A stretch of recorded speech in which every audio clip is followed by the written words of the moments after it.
Dalin pamjet e aksidentit të rënd në zonën e Kënetës në Durrës, ku një automjet ka përplasur 3 fëmijë duke bërë që 2 prej tyre të humbin jetën menjëherë. Një tjetër ndodhet në spitalin në gjendje të rënd. Policia ndalon shoferin e automjetit, i cili e pranoi se ishte i dehur. Kryeministri Rama zbulon se marrëveshja $6 miliardë me Shtetet e Bashkuara për tecin e Vlorës parashikon furnizimin e tij me gaz të lëngshëm për 20 vjet. Rama tha se marrëveshja për ndërtimin e anijeve në Pashaliman do të hap 400 vende të reja pune.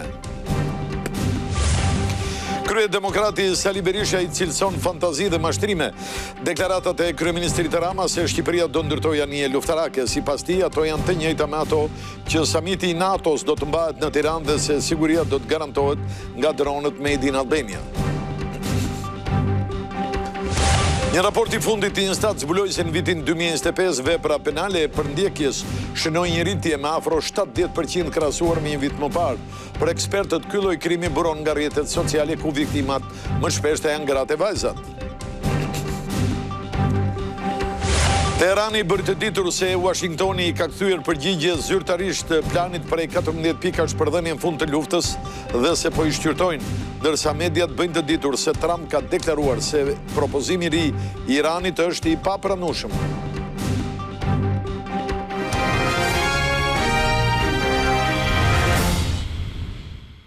Zonja dhe zotërimi mbrëma, mirë se erdhët këtu në televizionin Klan. Ky është edicioni i fundit i lajmeve. Kanë dalë pamjet e aksidentit të rënd në zonën e Kënetës në Durrës, ku një automjet të përplasi 3 fëmijë, 2 prej cilëve humbën jetën menjëherë, ndërsa tjetri është në gjendje të rënd në spital.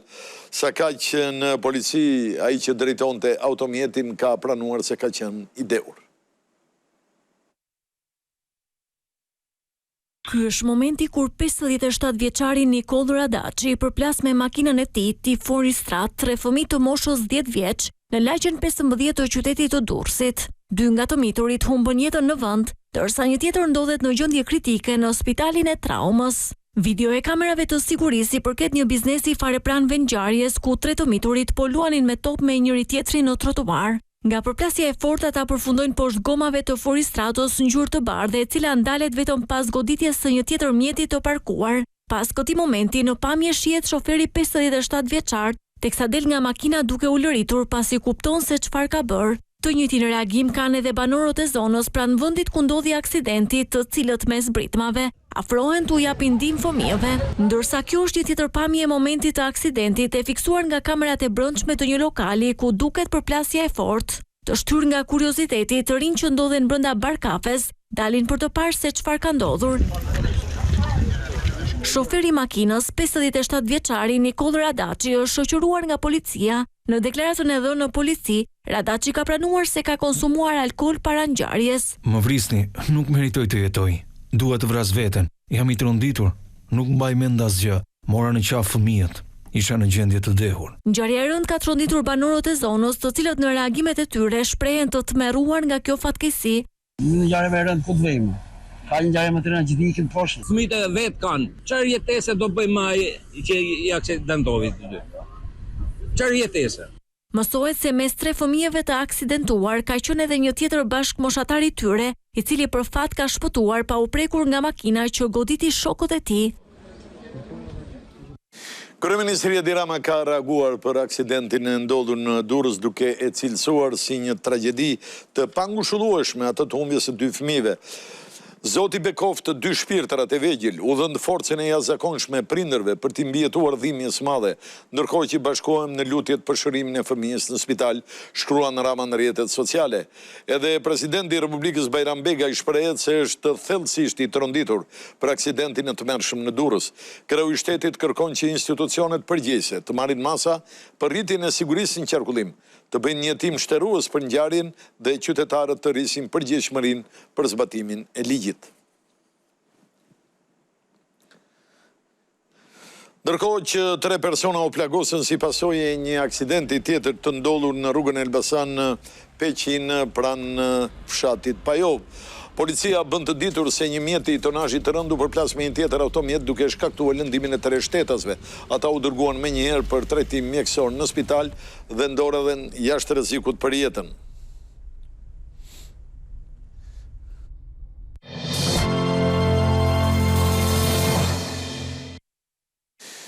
Kryeministri Edi Rama zbulon se marrëveshja $6 miliardë me Shtetet e Bashkuara për të ecjen e Vlorës parashikon furnizimin e tij me gaz të lëngshëm për 20 vjet. Në podcastin e së dielës, kreu i qeverisë tha se marrëveshja për ndërtimin e anijeve në Pashaliman do të hap 400 vende të reja pune. Disa ditë pas nënshkrimit të marrëveshjes së partneritetit strategjik Shqipëri-Shtetet e Bashkuara për sigurinë energjetike, kryeministri Edi Rama ka dhënë detaje për këtë investim amerikano-grek, që parashikon që përmes të ecit të Vlorës, Shqipëria të kthehet në një eksportuese gazit lëngshëm. Pas investimit domethënës për plotësimin dhe transformimin e ecit të Vlorës, një strukturë e cila ka nevojë të plotësohet me komponent tjetër, por që ishte ndërtuar të punonte me naftë dhe do të punojë në fakt me gaz, Shqipëria do të furnizohet me gazin e lëngshëm amerikan për një periudhë 20 vjeçare dhe përmes ecit Vlorës do të prodhojë energji elektrike duke krijuar një bazë të qëndrueshme për portofolin e diversifikuar të sovranitetit të saj energjetik. Një tjetër marrëveshje e nënshkruar këtë javë që po mbyllet, ishte dhe ajo me kompaninë italiane të ndërtimit të anijeve, Fincantieri, që e kthen bazën ushtarake të Pashalimanit në një qendër të ndërtimit të anijeve ushtarake dhe tregtare për nevoja të brendshme, por edhe për eksport. Ky nuk është vetëm një investim i ri dhe shumë i konsiderueshëm, por është dhe një front i ri punësimi me rreth 400 vende të reja pune të mirë paguara në fazën e parë. Kryeministri lajmëron dhe mbajtjen javën e ardhshme në Tiranë të Kongresit Botëror të Ligjit, që ai e sheh përzgjedhjen e kryeqytetit tonë si një vlerësim të lartë për reformën në drejtësi. Lidhet drejt për drejt me një vlerësim të lartë të reformës në drejtësi dhe me fazën ku ndodhet sot ky transformim i afirmuar. Reforma në drejtësi nuk ka qenë një proces i lehtë. Ajo ka kërkuar vullnet politik të ekur. Ky proces është bërë i mundur dhe sot e gjithditën garantohet nga shumica parlamentare e Partisë Socialiste. Shënimet e javës, pjesë e podcastit Flasim, kryeministri solli ndryshe këtë të diel. Kjo për shkak se prej disa ditësh ai ndodhet në Berlin ku ka çelur ekspozitën e tij personale, ndërkohë që nga Gjermania do të udhëtojë drejt Armenisë, ku të hënën do të zhvillohet takimi i radhës i Komunitetit Politik Evropian, i cili majin e vitit të shkuar u mbajt në Tiranë. Kreu i Partisë Demokratike Sali Berisha i cilëson fantazi dhe mashtrime deklaratat e kryeministrit Rama se Shqipëria do të ndërtojë anije luftarake. Sipas tij, këto deklarata janë të njëjta me ato që samiti i NATO-s do të mbahet në Tiranë dhe se siguria do të garantohet nga dronet Made in Albania. Kryedemokrati Sali Berisha i cilësoi qëndrimet më të fundit në podcast të kryeministrit Edi Rama për ndërtimin e anijeve luftarake si pjesë e ritualit të zakonshëm të monologut të mashtrimeve. Edi Rama u deklaroi shqiptarëve se nga Pashalimani do të ndërtohen anije luftarake për eksport për vende tjera. Ngjet një lloj me fantazinë e tij se samiti i NATO-s sipas tij do mbahet në 2027 në Shqipëri. Dhe po sipas tij, ky samit do të garantohet dhe sigurohet nga dron Made in Albania. Do me thënë, Shqipëria do prodhojë dronet më sofistikuara. Ai shprehet se partia që ai drejton i mbështet investimet amerikane në Shqipëri. Partia Demokratike mbështet plotësisht investimet amerikane në Shqipëri, ndonëse ajo nuk ka asnjë njohuri për marrëveshjet e firmosura. Berisha paraditën e së dielës ishte në një takim me demokratët në Dibër, ku tha se forca e tij politike është ndër të paktat edhe në Europë që kryetarin e zgjedh përmes procesit një antar një vot. Sipas tij është më se normale të mos ketë rival në garë. Pse? Sepse ata që kanë peshë dhe nuk janë sigurt në fitore, nuk pranojnë ty. Kaq, jo për arsye tjetër. Kryedemokrati përsëriti se Ervin Saliani nuk mund të ishte kandidat përballë tij sepse është vetë përjashtuar si antar i Partisë Demokratike pas bashkëpunimit të faktuar me përfaqësuesit e krimit organizuar. Ky në burg drekonte dhe darkonte me Plum Gjokën dhe Oltën Bistrin. Shkonte në Qerret te Ergyll Sagasi. A mundet që demokratët të pranojnë të kenë në gjë njëri si ky? jo kur. Berisha e krahason Salianin me Lulzim Bashën, të dy sipas tij pengjet e Edi Ramës. Këta nuk i duhen gjë askujt. Janë sklever, nuk janë njerëz të lirë. Demokratëve di Brand, të cilët i kërkuan që të merret me betejën e vërtetë atë për rrëzimin e Edi Ramës, Berisha i kërkon pjesëmarrje masive në protestën e 8 majit për ta përmbushur qëllimin e shpallur, qeveri teknike dhe zgjedhje të lira që do të sjellin rotacionin politik. Ish deputeti Ervin Saliani ka deklaruar pas deklaratave të kreut Partisë Demokratike Sali Berisha në Dibër. Në një koment në rrjetet sociale, Saliani thot se Berisha është sot i vetmi politikan në PD i faktuar nga një gjykatë perëndimore si i lidhur me krimin e organizuar dhe se si politikan që i ka përdorur këto lidhje për influenca politike. Ai ka publikuar edhe disa dokumente që thot se i përkasin vendimeve të gjykatave britanike. Sipas Salianit, takimi sot në Dibër, sipas tij gjysma e sallës ishte bosh. Kjo ishte tabloja më e qartë e rënies së PD-s dhe tregoi pse Berisha nuk bën garë. Zgjedhjet për kreun e Partisë Demokratike të Korçës u shoqëruan me probleme këtë të diel për shkak të mosmarrëveshjeve për listat e antarësisë. Është shoqëruar me probleme procesi i votimit për kreun e Partisë Demokratike për Korçën këtë të diel. Sapo nisi, procesi u ndërprej për disa orë për shkak të mosmarrëveshjeve mes komisionerëve për çështjen e listave të votimit, duke bërë që ata të largohen bashkë me materialet zgjedhore.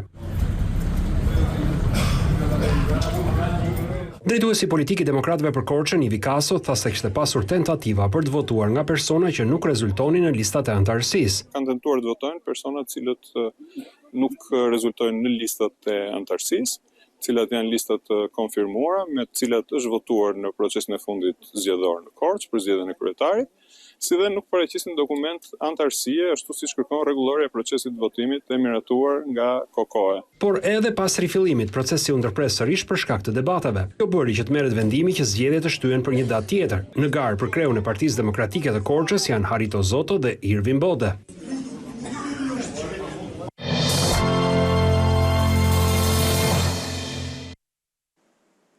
Një shpërthim me eksploziv ka ndodhur orët e para këtu në Tiranë, në lënda plasë shpërtheu rreth orës 4:30 në rrugën Xhafize Keko, në një dyqan për shërbime interneti në pronësi të shtetasit EM. Nga shpërthimi ka patur vetëm dëme materiale dhe jo persona të lënduar. Dëmet kanë përfshirë dhe fasadat e bizneseve aty pranë.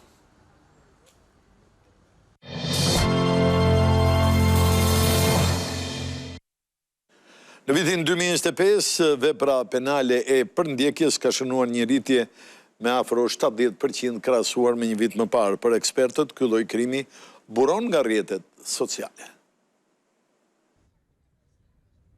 Konfliktet, dhuna, abuzimet dhe mashtrimet po gjenerojnë më shumë krime në Shqipëri. Vetëm vitin që lan pas në vendin tonë janë regjistruar 17.4% më shumë vepra penale, krahasuar me vitin 2024, ku një rritje domethënëse ka edhe përndjekja. Viti 2025 ka regjistruar afro 70% më shumë vepra penale për sa i përket përndjekjes. Për avokatët e çështjeve penale dhe civile, lidhet më së shumti me denoncimet e grave dhe vajzave për konfliktet që lindin nga rrjetet sociale. Për të rritur ndjekësit në rrjetet sociale dhe hyn komunikime me persona të ndryshëm, pa njohje dhe në komunikime sipër përfitojnë nga njëri tjetri dhe në momentin që acarohet komunikimi, vajzat ose femrat, shkak të presionit detyrohen të bëjnë kallëzime për përndjekje, duke paraqitur pamje, foto, mesazhe në organet e policisë. Të dhënat e Instat tregojnë po ashtu se në vend të dytë, si veprat të cilat kanë numrin më të lartë të rasteve gjatë vitit 2025, janë krimet kundër shëndetit. Këto krime kanë shënuar një rritje me 27% më shumë se viti paraardhës. Ka të bëjë me fenomenet që janë vrasja, e mbetur tentativë, vrasje me dashje apo plagosje të rëndë dhe plagosje të lehta të cilat ndiqen në gjendje të lira. Gjatë vitit 2025 raportohen mbi 45.000 autorë të dyshuar të veprave penale, ku mbi 93% e tyre janë meshkuj të moshës 30-44 vjeç. Si pasojë e veprave penale, afro 20.000 persona kanë mbetur të dëmtuar.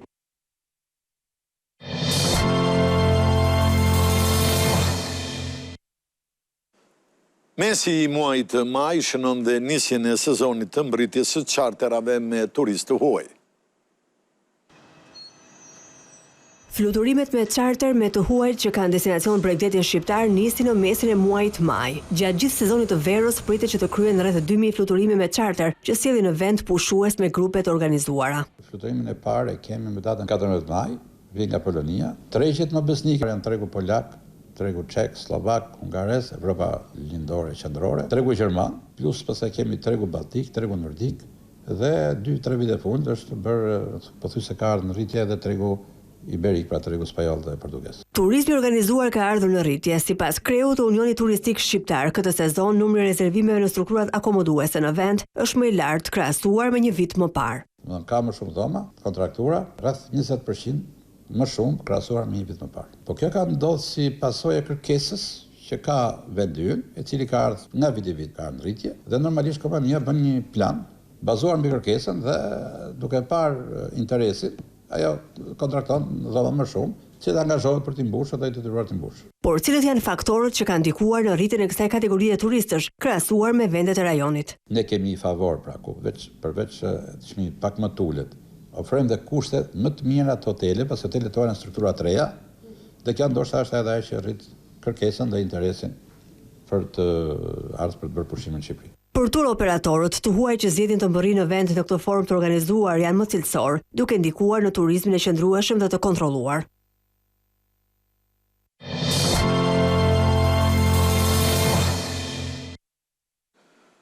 Presidenti Trump konfirmoi se ka marrë dhe po shqyrton propozimin e fundit të Iranit për paqen. Zëvendësi i qeverisë së Iranit Esmail Baghei thotë se Shtetet e Bashkuara nëpërmjet Pakistanit janë përgjigjur planit të tyre prej 14 pikash për të gjetur një fund të përhershëm të luftës dhe se po e shqyrtojnë atë përgjigje. Duke folur për televizionin shtetëror të Iranit, tha se plani 14 pikësh i Teheranit i kërkonte Washingtonit të tërhiqte forcat e tij nga afërsia e kufive të Iranit, të përfundonte bllokadën detare të porteve iraniane dhe të ndalonte të gjitha armiqësitë, përfshirë ofensivën e Izraelit në Liban. Ai bëri të ditur se në këtë plan nuk përfshihen çështjet bërthamore. Sipas zëdhënësit të Ministrisë së Jashtme, pretendimi për pastrimin e minave në ngushticën e Hormuzit nga SBA-t nuk është në thelb pjesë e planit iranian. Shtetet e Bashkuara nuk kanë dhënë ndonjë reagim nëse i kanë kthyer përgjigje zyrtare Teheranit, por presidenti Trump në një koment për mediat izraelite e ka cilësuar planin e ri të Iranit si të papranueshëm. Më herët, shefi i Shtëpisë së Bardhë kishte paralajmëruar rrëzimin e këtij propozimi me anë të postimeve në rrjetet sociale. Ata ende nuk kanë paguar një çmim mjaftueshëm të madh për atë që i kanë bërë njerëzimit dhe botës gjatë 47 viteve të fundit. Ndërsa i dërguari Trump, negociatori i kyç me Teheranin, Steve Witkoff, duke folur për CNN, tha se janë ende në bisedime me palën iraniane për dhënien fund të luftës.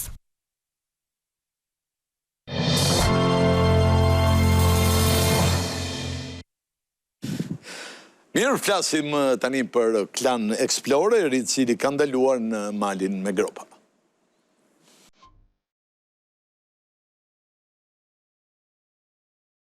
Një destinacion jo shumë larg Tiranës, tepër i bukur, veçanërisht për ata që duan sportin e hiking, është mali me gropa.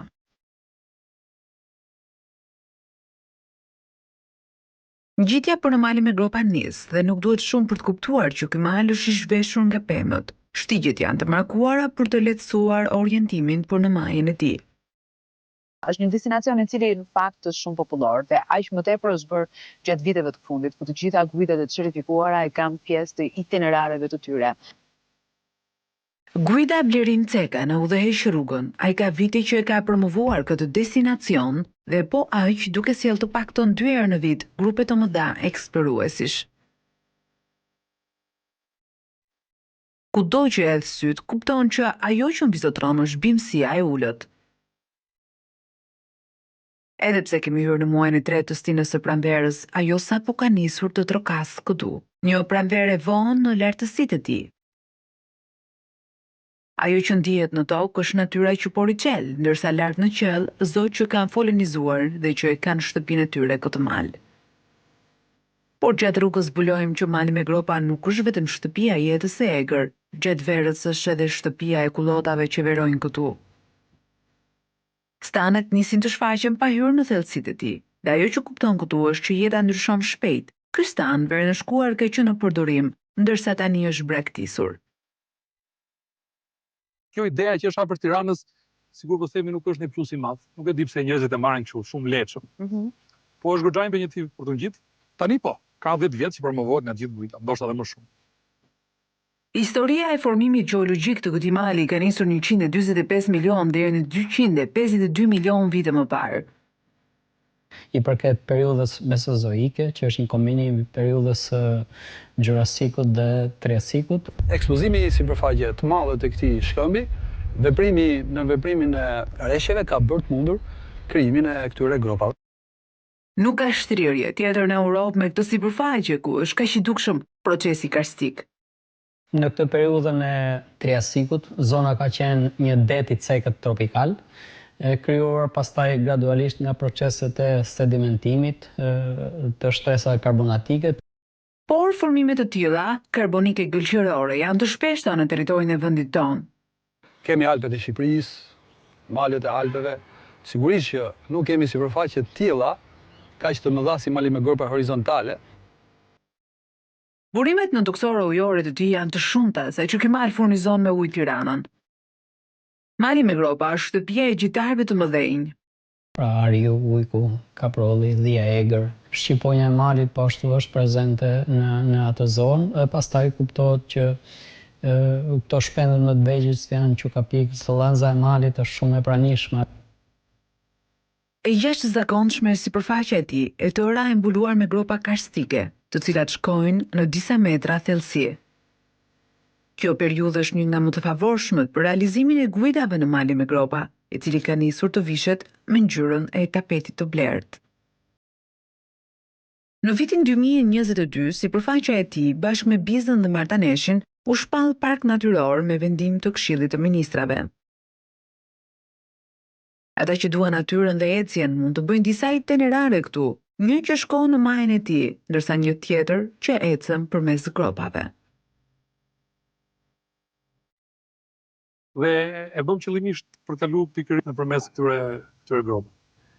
Është guidë impenjative e gjatë, 18 kilometra, është e përshtatshme për ato që merren me hiking, jo për këto, por është shumë e bukur. Maja e Mencekut është maja më e lartë e malit me gropa, e cila është impenjative për të ngjitur. Sa është maja e malit me gropa? Maja më e lartë është 1847 metra. Si quhet? Është maja e Mincekut të Shënmërisë. Edhe këtu. Edhe e përcaktuar, e Shënmërisë. Itineraret që bëjnë guidat në mali me gropa padyshim që kanë rezultuar pozitive edhe për banorët e fshatrave aty, veçanërisht për fshatin Shënmëri, i cili është ndalesa e parë për të gjithë eksploruesit. Gjatë verës, personat që vinë më shumë në këtë zonë janë të huaj, të tërhequr nga këto destinacione natyrore. Gjatë periudha e verës, më shumë personat që flenë dhe që ndrojnë këtu janë të huaj. Por gjatë më shumë turizmi është turizmi javor që vjen të shtunave, të dielave, që janë shqiptarë.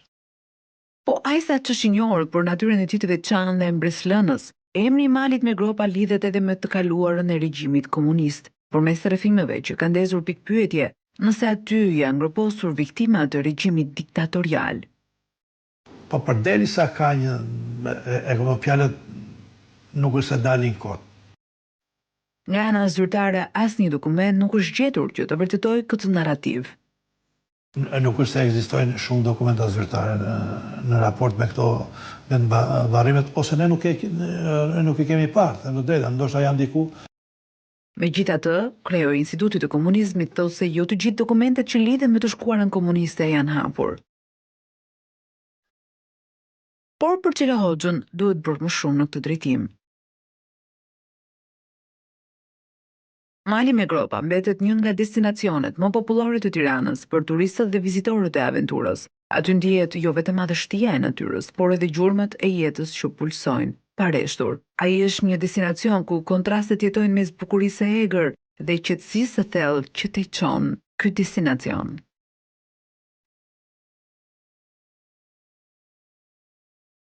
Këtu përfunduam, zonja dhe zotërinj, ju faleminderit për vëmendjen. Natë mirë.